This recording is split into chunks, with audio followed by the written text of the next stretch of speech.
तो सुबह के जय श्री राम भाई जी लोग, का हाल चल रहा सबके। आज हमने के प्लान भइल बा लिंगराज टेम्पल जाए के, जौन की बहुत प्राचीन मंदिर हटे, बहुत पुराना मंदिर, 1000 साल पुराना मंदिर। ओकरा में महादेव के लिंग रूप में पूजा होखेला। आ ओकरा में एगो और चीज़ बा भाई जी लोग, ओकरा में 150 से प्लस छोटा छोटा मंदिर भी बाटे। जैसे कि हमने के देश में अलग अलग ज्योतिर्लिंग बाटे, ओकर भी स्थापना में छोट छोट रूप में एगो मंदिर बना के कइल गइल बा। तो मंदिर परिसर के अंदर गइला के बाद भी ओमे 150 से अधिक मंदिर बाटे छोटा छोटा। तो ओकर भी दर्शन करे के सौभाग्य प्राप्त हुई हमनी के। एक जगह पे कहल बा कि एक छत के नीचे सब महादेव लोग के आशीर्वाद मिली हमनी के। अलग अलग जगह के जो लिंग बा, ज्योतिर्लिंग बा, ओकर भी आशीर्वाद मिली हमनी के। आ ओकर देखल जी बनावट कि 1000 साल पहले के मंदिर कैसन बनत रहे, जो अभी भी सही सलामत एकदम वही रूप में बाटे।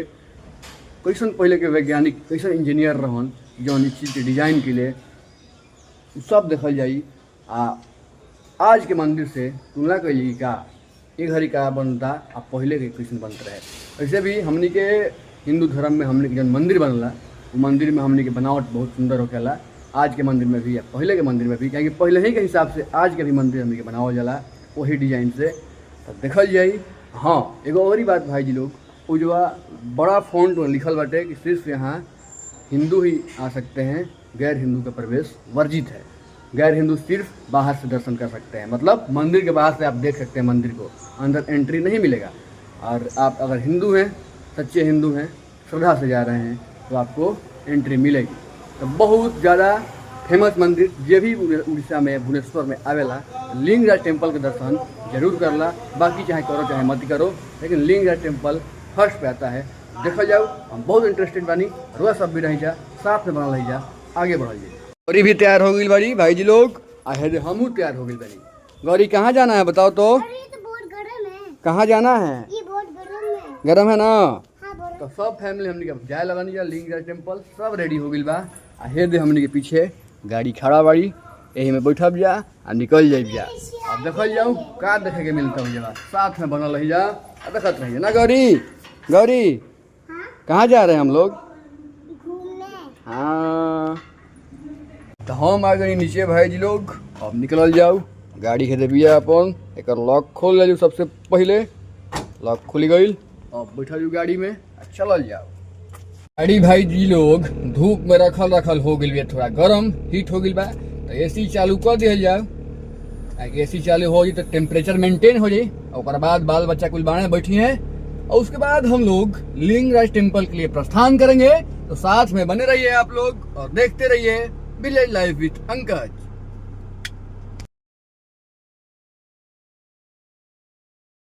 आगे निया लिंगराज टेम्पल भाई जी लोग, देखी जाइए 1000 साल पुराना मंदिर।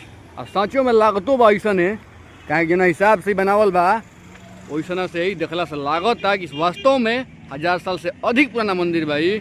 हमनी के पहुँच गई बनी जा, गाड़ी पार्किंग में लगा दिल बा, कहीं पार्किंग से जहाँ एने ओने रखल जाए तो गाड़ी उठा लिया जाइए। ट्रैफिक पुलिस के बड़ा रौब बा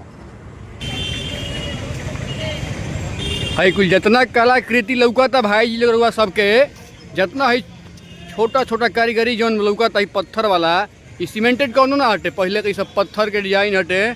आ यही में जैसे भी छेनी हटा वैसे में कुल कई बा डिजाइन काढ़ल बा। वाकई में काबिल तारीफ बाटे। ये जगह के जौन बनावट बानू, वो सच में देखला के बाद ये बुझाता कि 1000 साल का 1000 साल से अधिक पुराना मंदिर ही लागता। आ सोचे वाला बात भाई सब कितना खतरनाक लागत हुई जब शुरू में बनल हुई भाई जी लोग। काहे कि जब भीड़ अभी जब हतना बाटे, अंदर गिला के बाद सब मोबाइल के प्रवेश वर्जित बा। में देखिए सब चेकिंग होता, मेटल डिटेक्टर लागल बा, इनमें चेकिंग होता। तो इनमें मोबाइल अंदर निकल जा सकत, जबकि बढ़िया बात बाटे। काहे कि ये सब आस्था का चीज़ है, जहाँ आस्था रही वही भक्ति निकल बढ़िया से। मोबाइल रही तो रील बनावे लगल आदमी नू, तो भक्ति खत्म हो जाला इंसान के। तो यह बाटे ही मेन द्वार बाटे, ये बाके इवे से प्रवेश होता अंदर खातिर। एक अंदर 150 से प्लस मंदिर बा, छोटा छोटा, जोना में जितना 12 गो ज्योतिर्लिंग बाटे उ सब बाणे। ओकर अलावा भी बढ़िया बढ़िया मुख्य मंदिर बा हमनी के इंडिया में, भारत में, ओकर ही बनावल बाटे। छोटा छोटा रूप दिहल बा गो मंदिर में, जैसे कि रामेश्वर नाथ हो गए, सोमनाथ हो गए, फिर से काशी विश्वनाथ हो गए, बहुत कुछ बाटे, नारायण जी के हो गए, सब ये सब मंदिर बाटे। ये जगह छोटा छोटा रूप में बनावल बा, बढ़िया लागता। ई मंदिर में एगो और चीज़ देखनी है हम भाई जी लोग, एमे लूटपाट तो बिल्कुल नहीं है। तू अपना स्वेच्छा से देता रह तो भाई तहार मर्जी। अगर लुटवावे के शौक बा तो लुटवाव, और एमे कौन जोर जबरदस्ती नहीं है। जैसे कि बाकी के मंदिर में हमने देखेंगे कहीं कहीं कि जहाँ जबरदस्ती कुल होखेला कि इतना डालिए उतना डालिए, लेकिन ये जगह ऐसा कोनो प्रेशर नहीं है। आपको देना है तो आप दीजिए, आपके पास है तो दीजिए, नहीं देना है तो मत दीजिए। आप अपना प्रणाम करके निकलिए सीधे। आ देखिए ये मंदिर, ये सब साक्षात ही मंदिर लोग बरुआ सबके जौन की 1000 साल से भी अधिक पुराना बाटे। आ गौर करिए बढ़िया से एकरा में, तो कितना बढ़िया से एकरा में इंजीनियरिंग कइल बा एकर, आ जौन की कलाकारी भइल बा कारीगर द्वारा। भाई लोग हर कैसन जमाना रहे पहले के, सोचे वाला बा। ऐसा अभी भी हाथ से कइल बहुत मुश्किल चीज़ बा। टेक्चर कुल कइले बड़े काम बढ़िया एकरा में, जौन कितना काबिलिय तारीफ बटे। सोच के ही दिमाग खराब हो जाता हमने के कि ये सब अगर आज के डेट में भी इतना बढ़िया संभव नहीं है, तो वो हर के आदमी को अपना तरीका से कइले हुई हैं। सोचे वाला बात बा कौना हिसाब से भइल हुई, क्योंकि अंदर जन मेन मंदिर बटे वो इतना हाइट पे बटे, तो ओकरों का सोचला पर दिमाग खराब होता कि कैसे वो हरी बनावल गई हुई। वो हरी तो कोनो JCB सब का जमाना रहे ना, आ कोनो सीमेंट के रहे ना कि बांस के बांध दिले बड़ो आ ओकर बाद चढ़त जाता ऊपर से ही लगा के, लेकिन ना वो हरी हेवी पत्थर से बनावल ई मंदिर। सीमेंट के तो हरी आविष्कारों ना रहे ये सबके सीमेंट के, और वो हरी इतना बड़ा बना देना मंदिर को, इतना हेवी पत्थर रह के इतना हाइट पर कैसे भइल हुई ये तो भगवान जान सकते रहे। ये सबके पता नहीं है, चल सकती सब चीज़। आ फिलहाल ये भीड़ चल रहा बा, देश विदेश सब आ रहा बा। ये बा का भ्राताश्री बात कर रहा है विदेशी के बाटे।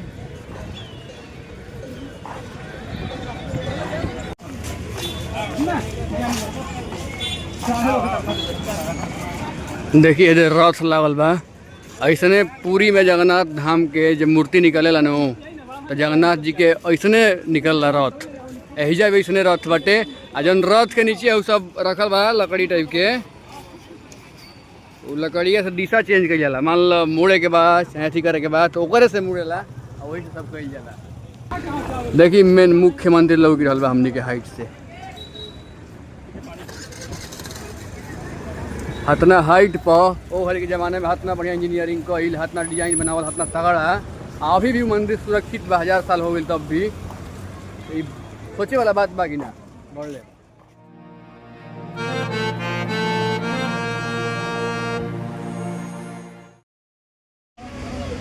बिहार उड़ीसा को ज़माना में भाई लोग एक में रहे 1929 के ही देखावा था। जनवरी गवर्नर रहने के बिहार एंड उड़ीसा के गवर्नर एक ही रहन, वो घर की दिखा रहा बा। ये मेन मंदिर हटे जौन की अंदर बाटे। आ ओकर बाद ओकर से हल्का हल्का छोटा छोटा सब छोट मंदिर बाटे, जौन के सबके हम बताइनी है 150 से अधिक बाटे। ओकरा में मंदिर के ऊपर हेलीकॉप्टर उड़ी रहा है भाई जी लोग। ये भुवनेश्वर एयरपोर्ट से ये फौज के हेलीकॉप्टर है, इंडियन कोस्ट गार्ड के। राउंड मार रहा है पूरा शहर के, आई सब समुद्र के आसपास ये सब राउंड मार रही है हेलीकॉप्टर। कोनो दिक्कत तो नहीं है ना, सुनामी वगैरह चाहे फसल तो नहीं है ना। भैया खातिर गौरी कि बड़े पापा तुम्हारा हेलीकॉप्टर नहीं है जी क्या? चलो सचू गौरी श्री सचू आइसक्रीम खाई लोग। ये आपका हेलीकॉप्टर है ना? क्या खाओगी? आपका हेलीकॉप्टर है? हाँ हाँ मेरा ही है। क्या खाओगी तुम? आइसक्रीम। गौरी और शिव भी आइसक्रीम खाएगी ना? शिव ले लो आइसक्रीम जो लेना है तुमको। मुझे चॉकलेट वाला चाहिए। एक आपने तो चार निकाल लिया। एकरा पर साफ साफ लिखल है भाई जी लो, यह स्मारक प्राचीन एवं पुरातत्वीय स्थल व अवशेष अधिनियम 1958 के तहत राष्ट्रीय महत्व का घोषित किया गया है तथा प्राचीन स्मारक एवं पुरातत्वीय स्थल व अवशेष अधिनियम 2010 के तहत यदि कोई भी स्मारक को क्षति पहुंचाता है या नष्ट करता है तो उसे 2 साल तक का सजा या फिर 1 लाख तक का जुर्माना देना पड़ सकता है। तो ऐसे एक में क्षति पहुँचावे के कोशिश तो केहू करबे ना करी, क्या कि अब अंग्रेज के शासन थोड़ी बाजी, अब ये बा इंडियन राज करिए इंडियन। ई तालाब बाटे, एक में बड़ा बढ़िया बढ़िया मछली भी हुई है सब। अभी गर्मी के सीजन में से पानी के लेयर कम हो गई बा, नीचे पहुँच गई बा, लेकिन हम आशा करते नहीं जब बारिश वारिश होत हुई नू तो ही पूरा भर जात हुई, क्योंकि अभी ये पूरा पानी अगर नीचे चली गई बा। तो अब हमनी के गाड़ी की तरफ धीरे आगे बढ़तन जा। हई सब मेला लागल बाटे, अगर में कुछ न कुछ आदमी बेचत रहे, उड़ीसा के जितना भी कुल लोकल चीज़ बाटे सब मिल रहा बा। देखी जाइए ये हमारा लागत है पत्थर के बनावल दिया ढकनी ये सब बर्तन के चीज़ मिलता, लेकिन पत्थर वाला मिलता। यह उड़ीसा का कल्चर सब लोग रहल बा। होते नारियल पानी बाटे, फल फूल प्रसाद वगैरह ये सब मिल रहा बा। लेकिन देखिए इतना बढ़िया शहर होते हुए भी हर चौक चौराहा पे वो पीपल के पेड़ बरगद के पेड़ लौकता, जो कि बहुत बढ़िया बात बा। वो सब देख सकतन जा आदमी अगर पेड़ के जन तरह की जगह छकले वैसे काट देता रहे, लेकिन ये जगह हर जगह पेड़ लौकी। देखी जब भाई जी लोग है जगह से व्यू कैसा लागत रहुए सब खाती हम है जगह दूर से नहीं है कितनी दूर से मंदिर के कैप्चर कर जाओ। देखी जा कैसन व्यू आ रहा बा। ये जगह से पूरा ही है मंदिर ये बा भाई जी लोग। तब हमनी के बढ़ रहा बन जा अपना गाड़ी के तरफ। गाड़ी की तरफ बढ़ला के बाद अब घरे पहुँचल जाई, और घरे पहुँचला के बाद फिर वह सबसे मिलल जाई और बतावल जाई, और वह सब भी बताई जाए कमेंट में कि मंदिर कैसा लागल हाँ, के कई मंदिर में विजिट करे बा वो सब भी बताई जा, कि बहुत फेमस मंदिर हटे। जब देश विदेश से आदमी आ रहा बड़े विदेशी भी तो कुछ तो खासियत होई भाई जी लोग। ठीक बा हमनी के देश में बा हमनी के इतना गौर नहीं किया करत, लेकिन जब बाहर से आज विदेशी आदमी आ रहा बा कुछ तो खासियत होई। हिस्ट्री में भी मंदिर के बहुत बड़ा जिक्र बटे, तो ये आसान चीज़ नहीं है।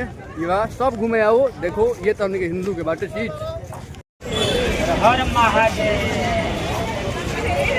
तो भाई जी लोग हमने के लिंगेश्वर महाराज जी से विदाई लिहल जाओ, चलो जो अपना अपना घर है हो गई दर्शन खूब बढ़िया लागल है।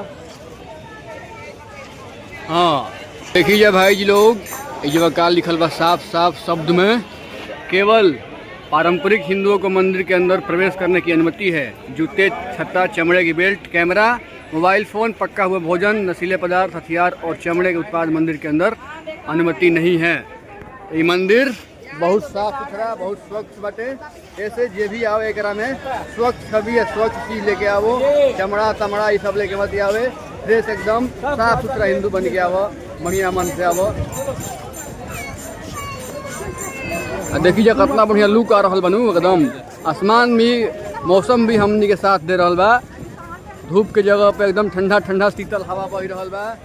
धूप बिल्कुल नहीं है, कि महादेव के हमनी के सच्चा मन से चाहनी है जा, ऐसे आज मिले के भी मिल गई, दर्शन भी हो गई। बहुत दिन से हमनी के इच्छा रहे कि दर्शन करी जा, आज दर्शन हो गई हमनी के। देखी जा भाई जी लोग वही घड़ी के हिसाब बाउंड्री दिहल बाटे, अंदाजा लगा सकता नहीं रहुआ कि कितना हेवी पत्थर मोटा मोटा पत्थर के यूज भइल बा एकरा में। अभी भी बाउंड्री में कोनो प्रकार के क्षति नहीं है, कुछ अच्छी नहीं गड़बड़ नहीं है, अभी भी जस के तसे बाटे। लेकिन हल्का फुल्का जो मंदिर 1000 साल पुराना बाटे भाई जी लोग, हल्का फुल्का असर ई लागत नु जिस मंदिरों में जहाँ बारिश भइल बा बढ़िया से हुमच मच, बारिश के वजह से कहीं कहीं पत्थर एथी लेखा भइल बा, झरला लेखा भइल बा। लेकिन समझे वाला बात भी कितना मजबूत बा।